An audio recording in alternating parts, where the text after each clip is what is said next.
चलो ताइया लामा लामा डेग डालो। चलो हाली हाली चलो।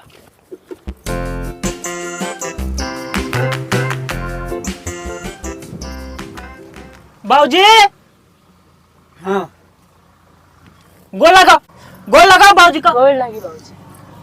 गैला है अकेला और कहाँ से दो लोग आ गई हवा। अरे बाप रे बाप, हमारी इज्जत माटी में मिले का ये दादा, सब हमारी इज्जत माटी में मिले का रहते करे।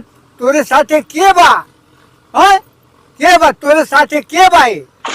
बताओ तोरे साथे के बा, क्या है ना बोलता के बताओ बताओ। करे सारे कौन के लेके आयल बाटे रे, कौन के लेके आयल बाटे बता रे सारे हैं? काहे ना बोलता?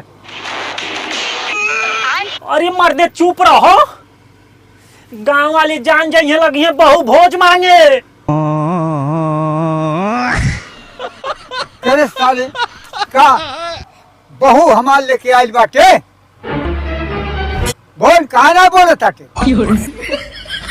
बहू लेके आयल बाटे हाँ, हमार बहू लेके आयल बाटे, काहे ना बोलता के? बताओ साहब। ये सब क्या देखना पड़ रहा है? अच्छा है मैं अंधा हूँ। बाबू तोहरा जवाब नहीं खे। हाँ सारे पीछे हट, ये क्या करता? दूर हट, ये कैले के क्या तुमके जरूरत रहल है?